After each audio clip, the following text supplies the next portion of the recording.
Hola a todos, mi nombre es José Luis Vázquez Martínez, trabajo en la unidad de cuidados intensivos pediátricos del Hospital Universitario Ramón y Cajal, en Madrid, y quiero agradecer la amable invitación para participar en este congreso, el número ya 31, de tan alto nivel científico, especialmente a toda la organización y muy en concreto a mi amigo el doctor Javier Ponce.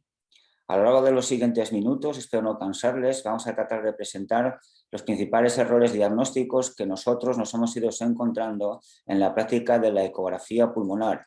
No sé si el nombre de errores diagnósticos es realmente correcto y deberíamos hablar más bien de impericias, que por supuesto, y en algunos casos, limitaciones de la técnica ecográfica. La ecografía pulmonar es algo indudable ya a pie de cama que se ha ido extendiendo de una forma vertiginosa.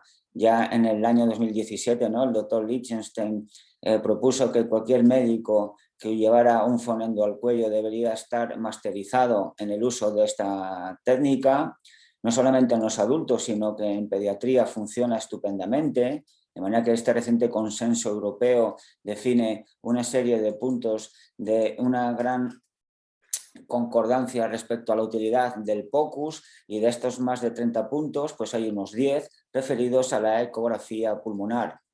Lo que ocurre es que clásicamente se decía que era una técnica con una curva de aprendizaje relativamente sencilla. No vamos a entrar ahora en los diferentes pasos en los que las curvas de aprendizaje nos va haciendo llegar, ¿no? Desde la situación del inconsciente que no sabe que es competente hasta que una vez se alcanza un cierto nivel de competencia, llegan nuevas tecnologías, nuevos retos y vuelta a empezar. Y está claro que esta curva de aprendizaje pues presenta una pendiente que depende, por un lado, por supuesto, de las capacidades personales de cada uno. Yo soy de los más torpes, os lo puedo asegurar, pero también, ¿no?, las propias dificultades inherentes a la técnica.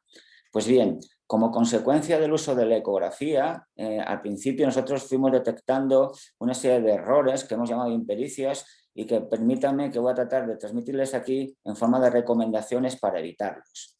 Lo principal que tenemos que tener en cuenta es que para conseguir una adecuada optimización, ¿no?, del escaneo pulmonar, debemos de conseguir que la pleura se vea lo más nítida y brillante posible, la interfase pleuropulmonar, mediante la elección adecuada de la sonda, mediante los ajustes adecuados del preset, si existiese, de la profundidad, de la ganancia.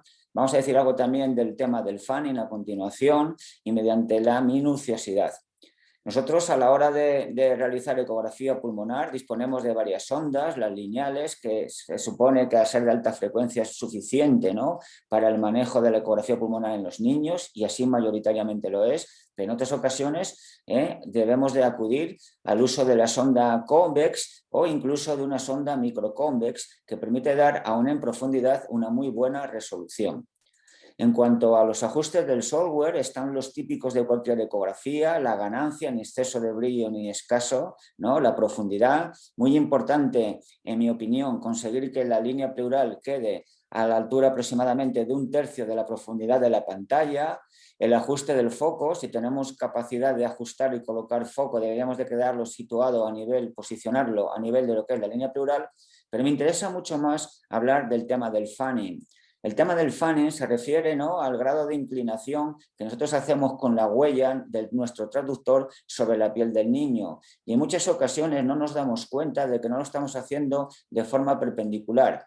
Cuando esto es así, vemos cómo la patología aparece. En cambio, cuando hacemos una cosa bien perpendicular, conseguimos definir de forma bien nítida la pleura. Luego, por tanto, por favor, es muy importante definir este nivel de perpendicularidad al aplicar la sonda sobre nuestros pacientes. Otro tema importante es conseguir disponer o no de un software pulmonar.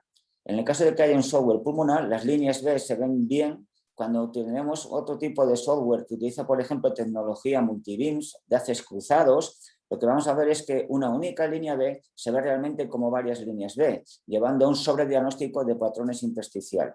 En esto luego insistiré un poquito. Bien. Nosotros somos muy minuciosos y a pesar de que lleve un cierto tiempo, aunque cuando hay una disponibilidad del mismo, por supuesto, dividimos cada emitoras en 10 cuadrantes, porque la patología del niño con cierta frecuencia es suficientemente parcheada para que nos obligue a ser, por otra parte, tan meticulosos en estas divisiones. Es muy importante, además de escanear 10 en el lado derecho y 10 cuadrantes en el lado izquierdo, poner una especial atención a determinadas zonas. En este sentido, las uniones pleuropericárdicas, pleuromediastínicas, pleurodiafragmáticas, incluso las que rodean por detrás los canales paravertebrales, son zonas muy conflictivas que pueden suponer auténticos retos diagnósticos el diferenciar la normalidad de lo que es una patología a nivel del parénquima pulmonar. Y por supuesto tenemos ahí 3 grandes enemigos, el timo, el estómago, el propio canal paravertebral, que nos pueden inducir a error.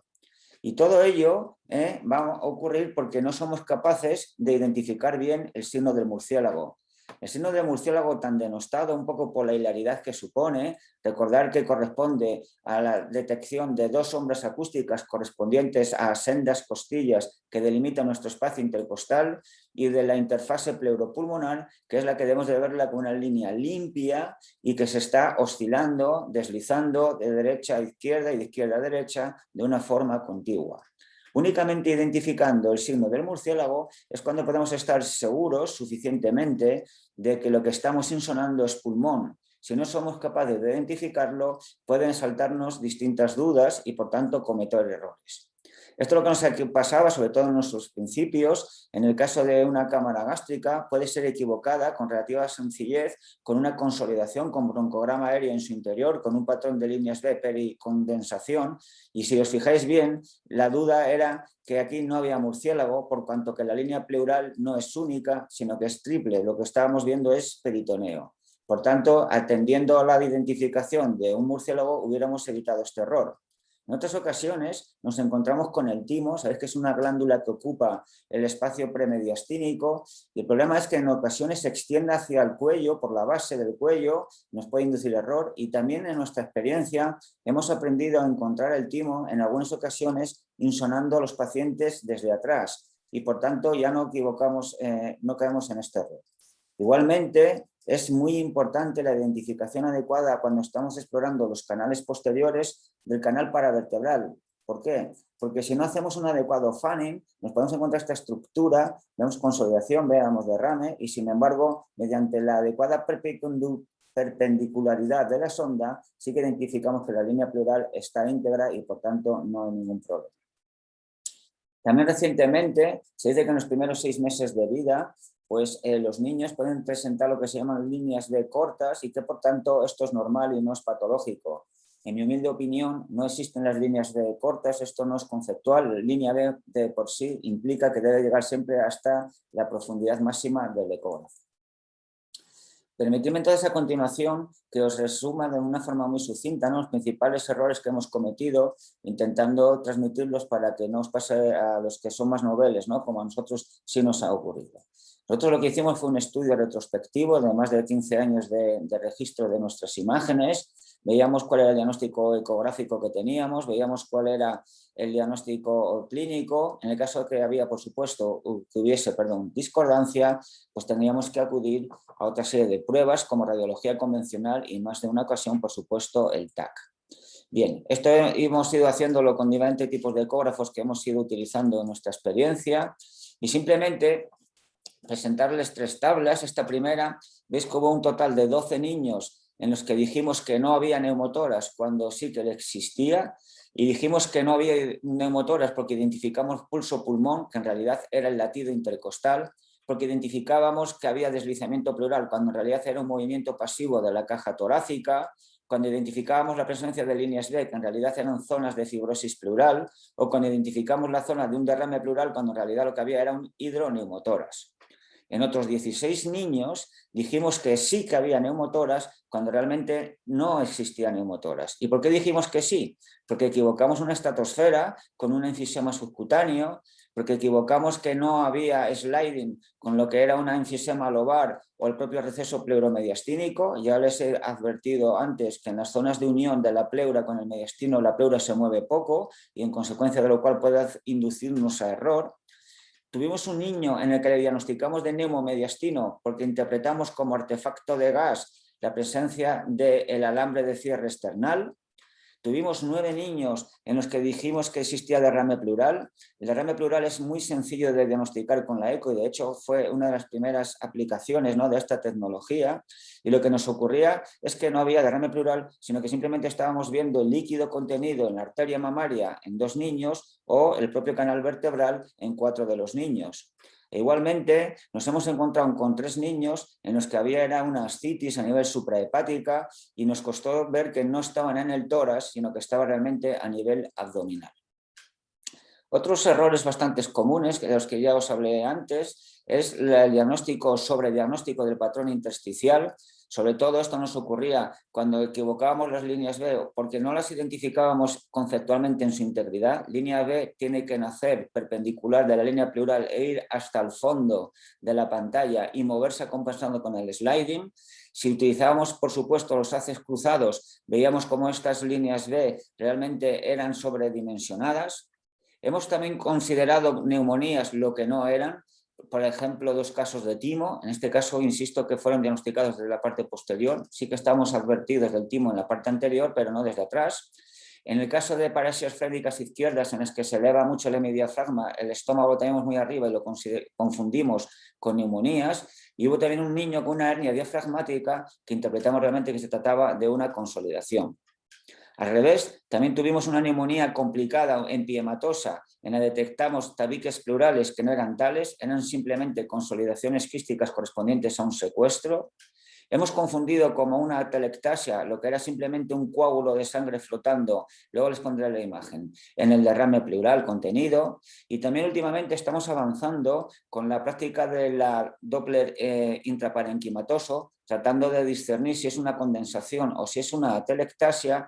Y en este caso a veces nos cuesta mucho diferenciar lo que son los Dopplers de las arterias bronquiales con los propios Doppler de los vasos intercostales. Cuando valoramos la integridad o no de la función diafragmática, nos encontramos también con ciertos errores consistentes en que nosotros detectábamos movimiento frénico y por tanto dábamos al niño como normal, cuando realmente el movimiento frénico puede ser absolutamente pasivo, condicionado básicamente por un movimiento generado por la contracción de la musculatura torácica accesoria, y la única manera de diferenciar lo que es una motilidad frénica normal de una motilidad frénica tocada es mediante la detección de la presencia o no de engrosamiento, de thickening del músculo frénico. Por último, también nos hemos encontrado con problemas a la hora de utilizar la ecografía para constatar una intubación endotraqueal. Tuvimos un niño que movía perfectamente en la pleura izquierda una vez intubado y considerábamos que estaba bien, cuando realmente el tubo se nos había quedado en posición supraglótica y a modo de una mascarilla conseguía la expansión pulmonar izquierda. Igualmente otro niño en el que presentaba un acceso laterofaringeo, pues nos equivocó con el artefacto de la presencia del tubo endotraqueal a nivel, por otra parte, de su tráquea.